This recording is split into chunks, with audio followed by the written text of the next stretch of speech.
You are already living the answer to a question you've never asked yourself. Most people go through their entire lives reacting to people, to circumstances, to whatever the world puts in front of them, and they call it living. Socrates called it sleepwalking. He spent his life asking one question that most people spend their lives avoiding. Who are you really when no one is watching, when there is nothing to gain, when all the noise stops? Not who you were told to be, not who your past made you, who you are choosing to become right now in this moment with what you know and what you are willing to do about it. Socrates was not a man who lived in libraries. He walked the streets of Athens barefoot, spoke to soldiers and slaves and senators, and refused to let a single conversation stay comfortable. He trained his body with the same intensity he brought to ideas, understanding what most people still resist, that no man has the right to be an amateur in the matter of physical training, for it is a shame for a man to grow old without seeing the beauty and strength of which his body is capable. He was a sculptor before he was a philosopher, and you can feel that in everything he built, precise, deliberate, shaped by resistance. His life was not a lecture, it was a demonstration. What makes Socrates impossible to dismiss is not the ideas he left behind, but the choice he made at the end. Given the opportunity to escape his own execution, he refused. He was offered silence in exchange for his life, and he chose his life's work instead. He had said it plainly: an unexamined life is not worth living, and when the moment arrived to prove whether he believed it, he proved it completely. That is not the biography of a distant academic. That is the biography of a man who actually meant what he said, who understood that the quality of a life is measured not by its length, but by the depth of honesty it contains. The foundation of everything Socrates built rests on a statement that sounds like weakness until you understand it as the sharpest possible blade. I know that I know nothing. Most people interpret this as humility for its own sake. It is not. It is a tactical position. When you know what you don't know, you remain open to correction, to growth, to the kind of thinking that actually changes something. The man who believes he already understands has closed every door. The man who admits his ignorance has just unlocked every room that matters. Socrates built his entire philosophy around the distinction between opinion and understanding. And this distinction is not ancient history. It is the most relevant gap in modern life. Most people carry information the way they carry keys, without ever examining which doors those keys actually open. They repeat what they've heard, defend what they've inherited, and call the whole arrangement a worldview. But Socrates was direct about this. There is only one good, and that is knowledge. And only one evil, and that is ignorance. Not cruelty, not failure.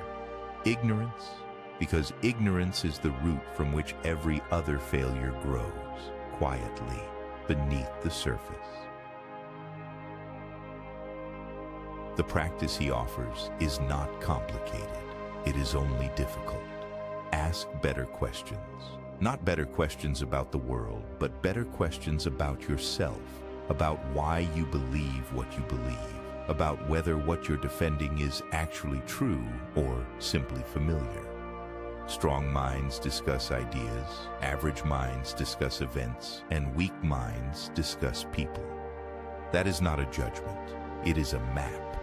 It tells you exactly where your attention is living right now, and it asks whether that is the elevation you intended, or simply the one you drifted into without noticing. The battlefield Socrates identified was never external. It was always the mind. Specifically, the mind's relationship to desire, to change, to the gap between what you want and what you're willing to construct. He understood something that takes most people decades to learn, if they learn it at all. If you don't get what you want, you suffer. If you get what you don't want, you suffer. Even when you get exactly what you want, you still suffer because you can't hold on to it forever. Your mind is your predicament. Suffering is not a circumstance. It is a structural problem built from the inside, and it requires an inside solution. The body is not separate from this work. How you treat your physical self is a direct statement about what you believe your mind is worth. If you are willing to let your body drift without discipline, you are practicing the same drift in every other area of your life, because the body is the most visible ledger of your internal commitments. Socrates understood that training the body was not vanity. It was philosophy made physical, a daily act of proving to yourself that you are serious about the shape of your own existence. The body you build and the mind you build are the same project. Your environment is not neutral. The people you give your time to are quietly determining the ceiling of your thinking, because wonder is the beginning of wisdom, and wonder requires space, and some associations shrink that space until nothing new can grow inside it. Socrates was always direct. Be kind, for everyone you meet is fighting a hard battle. But kindness does not mean giving your most serious hours to people who have no serious intentions. It means caring enough about others to show up as your best self, and that requires protecting the environment where your best self is built. To think for yourself is not arrogance. It is the most courageous thing available to you. To find yourself, think for yourself. And Socrates meant this literally. Most people outsource their beliefs to culture, to family, to whoever spoke loudest during their formation, and then spend years defending positions they never actually chose. The examined life begins the moment you stop inheriting your answers and start earning them. This is uncomfortable because the questions worth asking rarely produce comfortable answers. But discomfort is not damage. It is the sensation of a mind that is finally doing its actual work. Employ your time in improving yourself by other men's writings, so that you shall come easily by what others have labored hard for. This is not advice about reading. It is advice about leverage, about refusing to pay full price for every lesson when someone else already paid it in full and left the receipt behind. The people who built what you admire did not arrive there through reaction. They studied, they questioned, they revised, they rebuilt. They made themselves into something through sustained, deliberate effort. And every hour you spend inside serious ideas is an hour that compounds, quietly, invisibly, until one day the person who shows up is visibly different from the one who started.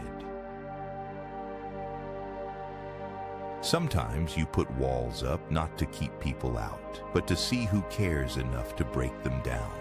There is wisdom in this, not as a game, but as a filter.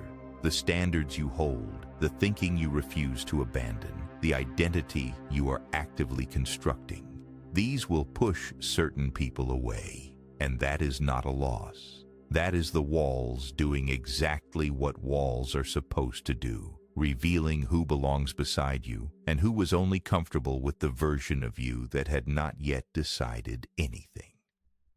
The secret of change is to focus all of your energy not on fighting the old, but on building the new. Build the new self, and the right people will recognize it. Here is the honest mirror. Right now, somewhere in your life, you are running on autopilot. There is a belief you hold that you have never actually examined. There is a habit you repeat that you have never genuinely questioned. There is a version of yourself you are defending that you chose a long time ago, under circumstances that no longer exist. Know thyself, not as a slogan, but as a daily practice that requires the kind of honesty most people spend enormous energy avoiding.